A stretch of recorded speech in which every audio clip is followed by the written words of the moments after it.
আমার বাচ্চা যদি আমাকে কোনো রিটার্ন না দেয় তার মানে কি আমি তাকে মেরে ফেলব? অর্থনীতির ছাত্র যারা আছে এবং যারা পলিসি মেকিং করেন, আসলে এই দুই পক্ষের একটি জায়গায় এসে দেশের টার্গেটের দিকে লক্ষ্য রেখে আমাদের আসলে কর্মসূচিগুলো নিলে আমার মনে হয় যে সেখান থেকে আমরা একটি সুনির্দিষ্ট দিকে যেতে পারবো এবং আফটার 10 ইয়ার্স অর 15 ইয়ার্স আমরা বুঝতে পারবো যে আমাদের জাতি আসলে কতটুকু আগালো। তো এটা একটা আশার দিক যে এইখানে আমাদের ভবিষ্যৎ দেশের নীতি নির্ধারকরা রয়েছেন, আমরা তাদের জন্য দোয়া করি। আমি খুব বিনয়ের সাথে বলবো, এইখানে একটি শব্দের সাথে আমার দ্বিমত রয়েছে, শিশু ইনভেস্টমেন্ট, এবং সেখানে প্রফিটের একটি রেশিও দেখানো হয়েছে। অর্থনীতির ছাত্র হিসেবে আমরাই এটা হিসেবটা বেশি করে থাকি, কিন্তু আমি যদি একটু প্রশ্ন করি, আমার বাচ্চা যদি আমাকে কোনো রিটার্ন না দেয় তার মানে কি আমি তাকে মেরে ফেলব? আমার অটিস্টিক বা বিশেষ চাহিদা সম্পন্ন যে শিশু, তার জন্য কি আমি কোনো বরাদ্দ রাখবো না? আমি খুব এই শব্দের সাথে আসলে আমি আবেগতাড়িত হচ্ছি। শিশু অটিস্টিক সেটা কোনো ইনভেস্টমেন্ট নয়, এটা আমার দায়িত্ব। আসলে আমরা এখানে থোক বরাদ্দের কথা বলা হচ্ছে, সেটা তো অবশ্যই আমি দিব, কিন্তু আমি যখন রাস্তা করি, আমি যখন আমার একটি শপিং মল করি, সেখানে কি আমার শিশু থাকবে না? আমার বিশেষ চাহিদা সম্পন্ন বাচ্চাকে কি আমি সেখানে নজর রাখবো না? আমি যদি আমার বাজেটে 50% দিয়ে দিই আমার শিশুকে, আর 50% যদি আমার শিশুকে না রাখি, তাহলে কি আমরা বলবো যে আমরা এই শিশুদের উপর মানবিক একটি আচরণ করলাম? আমি তার কিন্তু পড়ালেখা করেছি, যেদিন এই বাংলাদেশে প্রথম আসি সেদিন ঢাকার বায়ু ছিল পৃথিবীর সবচেয়ে খারাপ একটি বায়ু, আর আমি যে শহর থেকে এসেছিলাম তুরস্কের ইজমির, সেটা ছিল পৃথিবীর বেস্ট বায়ু। আমি নিঃশ্বাস নিতে পেরেছিলাম না। তখন আমার মনে হয়েছিল পতিত সরকার শেখ হাসিনা, উনি হয়তো অনেকভাবে তাকে সুরক্ষিত রাখছেন। আচ্ছা, উনি কি পারছেন ওনার জন্য একটু বিশুদ্ধ বায়ু আলাদা করে নিতে? আমরা এখানে যারাই থাকবো, আপনি কি জানেন যে আমাদের যে শব্দ, আমাদের যে বায়ু, আমাদের যে এই যে পানি, এগুলো যদি এর ভিতরে কত ধরনের দূষিত পদার্থ রয়েছে, এটি যদি আপনাকে বোতলজাত করে নিয়ে গিয়ে আপনার বাচ্চাকে সামনে দিয়ে বলা হয় তুমি এটা পান করো, আপনি কি দিতে পারতেন? আমারও 3টা মেয়ে, এখানে সবাই বলেছিলেন, যখন আমি 2টা মেয়ের বাচ্চা, একটা ছেলের বাচ্চা, তখন আমার এই প্রশ্নটি আসছিল, আপনি কি পারতেন তাদেরকে এরকম বোতল নিয়ে তার সামনে গিয়ে দিতে যে আসো তোমার জন্য এটা আমি নিয়ে এসেছি? পারতেন না নিশ্চয়ই। কিন্তু আমরা যখন এখানে পলিসি নিচ্ছি, যখন আমি একটা ইন্ডাস্ট্রি তৈরি করি, সেটা যখন পানিতে ফেলে দিই, তখন কিন্তু এই ঘটনাটাই ঘটাচ্ছি আমি এখানে। তার মানে আমাদের যদি বাজেট নিতে হয়, তাহলে এভাবেই আমাদের চিন্তা করতে হবে। আমাদের প্রত্যেকটি পদক্ষেপে আমাদের চিন্তা করতে হবে আমাদের শিশুকে। আজকে শপিং মলে গেলে আমার বাচ্চাকে ব্রেস্ট ফিডিং করার কোনো জায়গা খুঁজে পাওয়া যখন যায় না, তখন আমার কাছে মনে হয় যে এই শিশুদের জন্য যে আমরা যে কান্নাকাটি করছি সেটা ব্যর্থ। আপনি যখন এজেস পিপুল হয়ে যাবেন, তখন কার কাছে যাবেন?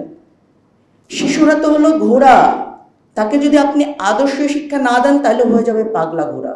আমি যে বাসায় থাকি, সেই বাসার যখন ছাদটি তালা দেওয়া থাকে এবং সেখানে যখন আপনি শখের গার্ডেনিং করেন, তখন আমার কষ্ট হয় যে আপনি এই প্রজন্মকে বলছেন যে এরা স্ক্রিন অ্যাডিক্টেড। আমি নিজে একটি গবেষণা কর্ম সম্পাদন করেছি এই ঢাকা শহরে 500 জন স্কুল গোয়িং শিশুর উপর, তার 92% পর্নোগ্রাফিতে আসক্ত। তাহলে আপনি শুধুমাত্র একটি থোক বরাদ্দ দিয়ে আপনি এই প্রবলেম থেকে উত্তরণ করতে চাচ্ছেন? আপনি বলছেন এটাতে প্রফিট বেশি। আচ্ছা, আপনি এই বাচ্চাকে ধরেন এটাতে প্রফিট নাই, আফটার 20 ইয়ার্স আপনাকে কে সেবা করবে?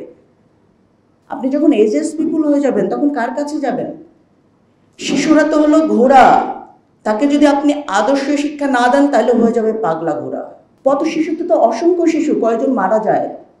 কেউ কিন্তু মারা যায় না, বা খুব অল্প সংখ্যকই মারা যায়।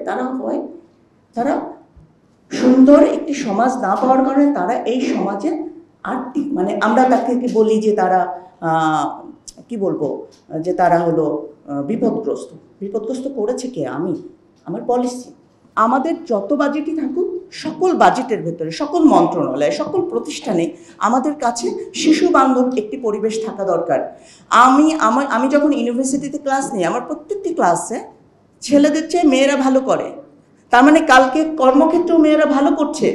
আমি তারপরে তাদেরকে প্যারালেলে দাঁড় করাচ্ছি, এখন তুমি ক্যারিয়ার নিবা নাকি বাচ্চা লালন পালন করবা? কেন আমাকে আমার মেয়েকে এই ডিসিশনে যেতে হবে? আমি আমার অর্থনীতিকে এগিয়ে নিয়ে যেতে চাচ্ছি, তবে কেন একটা মাকে চিন্তা করতে হবে যে আমি যখন এখানে কাজ করব তখন আমার ছেলে বা মেয়ে কি খাচ্ছে, কোথায় আছে? আমাকে এটা নিশ্চিত করতে হবে।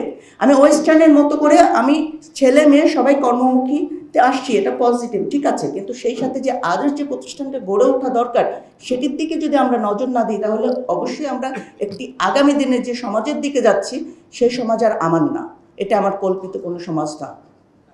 সেই সমাজ এরকম, আপনারা পত্রিকা খুললেই দেখবেন যে তার কোনো অভাব ছিল না, কিন্তু মানসিক ডিপ্রেশনে থেকে সে পরিবারের সবাইকে মেরে ফেলেছে। কালকে আমার বাচ্চাও আমাকে মেরে ফেলবে, কারণ তাকে তো আমি সঠিক শিক্ষাটা দিতে পারছি না। বা আপনি কি জানেন, বা আমি কি জানি যে আমাদের এই যাদেরকে নিয়ে এত আশার কথা শুনছি তারা কত পার্সেন্ট ডিপ্রেশনে আছে? সেই হিসেবটি আমাদের কাছে নাই। কিন্তু ওই কওমি মাদ্রাসা কিছু ছাত্রের যে দায়িত্বটি নিয়েছে, আমাদের সরকারও সেটি নিতে ব্যর্থ হয়েছে। আমরা বলেছিলাম এডুকেশন, প্রোটেকশন, নিউট্রিশন, এবং এটার মধ্যে কিন্তু মনোস্বাস্থ্যের কথাটি নাই। অতএব আমার মধ্যে কথা হলো এরকম যে আসলে আমাদেরকে ওয়ান স্টপ সার্ভিস করতে হবে। সে ওয়ান স্টপ সার্ভিস হতে পারে হলো চাইল্ড কেয়ার। খুব ইন্টারেস্টিং ব্যাপার, এই ঢাকা শহরে যেখানে এত কোটি মানুষের বসবাস সেখানে মাত্র 20টি ডে কেয়ার আছে সরকার পরিচালিত, আর আদার্স মিলে সব কিছু মিলে হয়তো 100টা। আর প্রাইভেটে কিছু আছে, সেটা হলো আমি যে বেতন পাই সেটা দিয়ে ওখানে দেওয়া সম্ভব না, সোজা কথা। তাহলে আমাদের উপায়টা কোথায়? আমি তো মনে করি যে আমাদের কওমি মাদ্রাসায় যারা কাজ করছে তাদের নিয়ে আমরা হাজারটা গালি দিতে পারি, কিন্তু ওই কওমি মাদ্রাসার কিছু ছাত্রের যে দায়িত্বটি নিয়েছে আমাদের সরকারও সেটি নিতে ব্যর্থ হয়েছে। আমার মনে হয়েছে যে আমাদের এই জায়গায় এসে আমাদের একই জায়গায় বসা দরকার সুনির্দিষ্টভাবে। আমরা 10 বছরে একটা পরিকল্পনা নেই যে ঠিক আছে এই 10 বছরে আমরা শিশুদেরকে এখানে নিয়ে যাব, আমরা শিক্ষাকে এখানে নিয়ে যাব, তারপরে আমরা আমাদেরকে আবার পুনর্বিবেচনা করে নেক্সট স্টেপ ঠিক করব।